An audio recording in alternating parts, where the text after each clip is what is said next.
Hello, good morning. Ayan, nandito tayo ngayon sa Mindanao province tayo ngayon, no. Dito tayo sa may barangay Masabod ng mga kamasa. Susunduin ko lang yung nanay ko, no. Tatawid ito sa tulay, hanging bridge.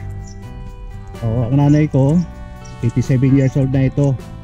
So tutulay itong nanay ko sa hanging bridge ngayon, no, mga kamasa. Susunduin ko dahil hindi pwedeng hindi ko siya aalalayan dito, no. Kaya ito,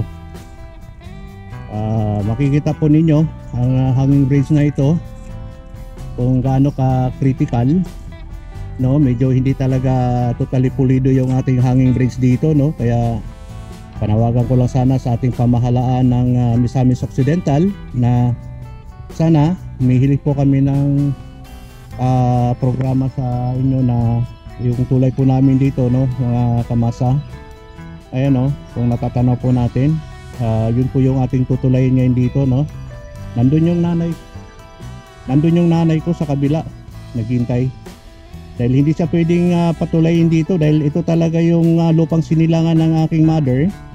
Kailangan talaga na umuwi talaga sa rito sa kanyang teritoryo.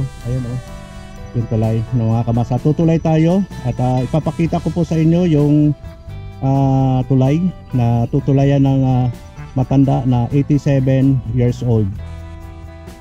So subaybayan lang po ang ating video at panoorin po natin. Tutulay po ang 87 years old na nanay ko. Ito na, mga kamasa.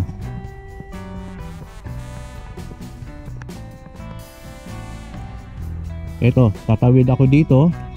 Kung nakita nyo, no, mga kamasa, ang sitwasyon ng ating ilog dito ngayon, high tide, no, mataas masyado yung tubig sa oras na ito, no. Ayan yung tutulayan natin, no, no, medyo lumulundo yung gitna, lumulundo, malakas dumuduyan tong tulay na ito, no. Sana panawagan ko lang sa ating pamahalaan, sana aksyonan tong tulay dito, no, na maging mapulido man lang sana ang tulay ng lugar na ito dahil marami pong mga residente po dito na tumatawid dito sa barangay Masabod. Nakakunik po ito sa Mialin, barangay Mialin, Clarin.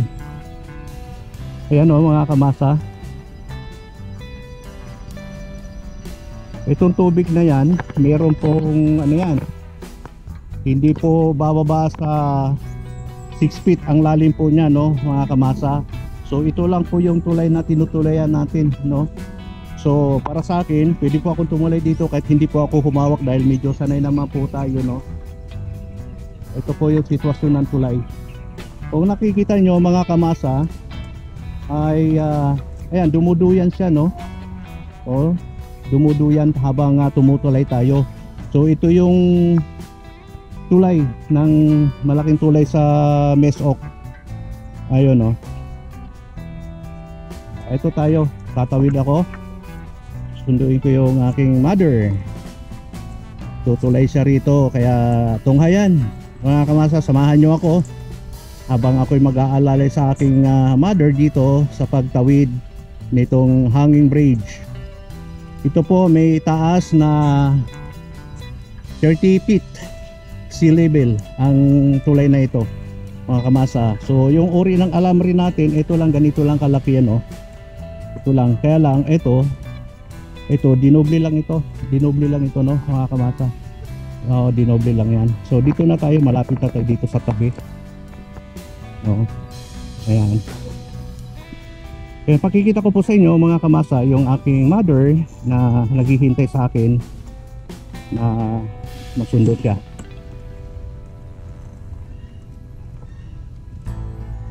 Ayan.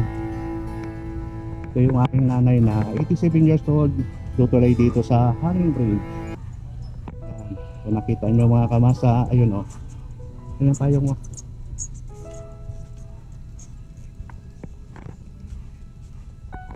Ayan, o. Tingnan nyo, mga kamasa, yung aking nanay tatawid dito sa hanging bridge.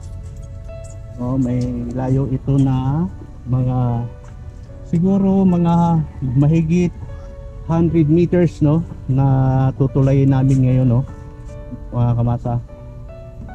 O high tide, medyo mataas po yung tubig. So malalim ang tubig natin ngayon sa oras na ito. Ang oras natin ay 10:20 in the morning. Ayan o, kita niyo yung nanay ko. Ayan, talagang hindi po pwedeng hindi sa talaga tutulay dito ng mga kamasa sa tulay na ito dahil dyan po nakatira ang mother ko. Kaya panawagan ko lang sana sa gobyerno natin na sana mapulido yung tulay na ito, na hindi sana po ganito na medyo pagka may malaking baha po dito, inaabot po ito ng tubig. Minsan nasisira po ito dahil sa malaking baha. Kaya dito sa lugar na ito no mga kamasa, itong Misamis Occidental na to, itong mga ilog dito, pag oras na bumaha, talagang dito ang baha dito. Mataas ang tubig po rito. Kung titingnan po natin yung lalim na ito, itong tulay na yan, umaabot pa ho ang tubig dito. Pag bumaha, umabot pa ang tubig dito. Kaya ito mga papakan na to no mga kamasa, ano dito pag may malaking baha.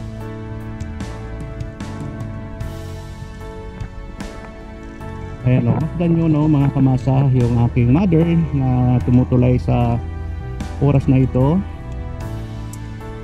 87 years old na yan, pero nakakaya pa niyang tumawid sa ganitong uri ng tulay na medyo maduyan. So kailangan pagka tumulay tayo dito mga kamasa, wag lang tayo masyadong malikot para hindi dumuduyan ang hanging bridge na ito. Kasi alambre lang po ito mga kamasa oh. Yan oh, hinahawakan natin oh.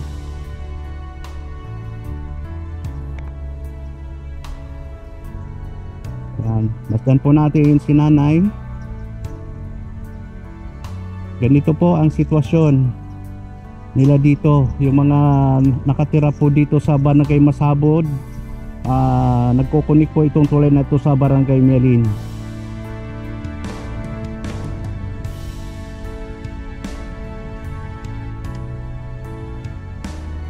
Malalim na malalim ang tubig natin ngayon dito no mga kamasa.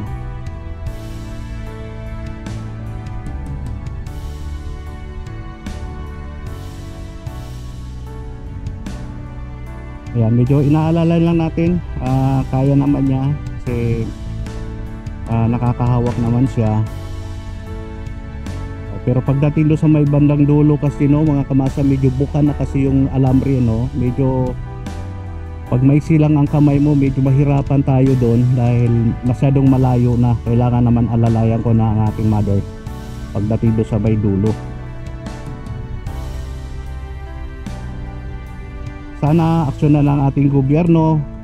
Ang hanging bridge na ito, dito po ito sa Barangay Masabod, connecting to Barangay Mialin. Ayan, yung pundasyon na ito no mga kamasa. Ayan, nasa isang puno lang ng niyog. Nakatali yung alambre, then nakakunik dito sa isang niyog pa, then nagkaroon ng isang poste. So tignan nyo yan mga kamasa, pag oras na bumaha, pag yan bumagsak yung lupa na yan, yung pundasyon nitong tulay na ito, maring babagsak ito kasi napakagilid na masyado oh. Nasa gilid na masyado yung kumbaga nagkaroon na ng landslide yan sa gilid na yan. Kaya medyo delikado pag bumaha pa uli ng pinakamalakas na baha, baka bumagsak na yung poste na yan, yung pinaka foundation nitong tulay. So babagsak ito mga kamasa. Ayan, pababa na kami dito sa hagdan. Kung makita nyo mga kamasa, yung hagdan namin medyo sige lakad lang. Sige lakad lang. Sige, may lakad lang, may upupot ka. Sige. Upot lang ako, ayaw pupot ako.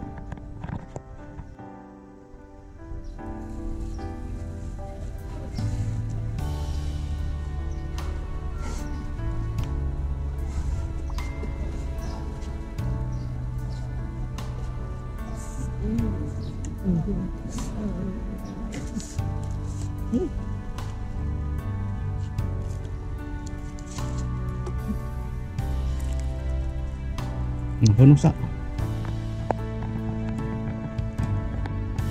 Hunong sa. Hunong.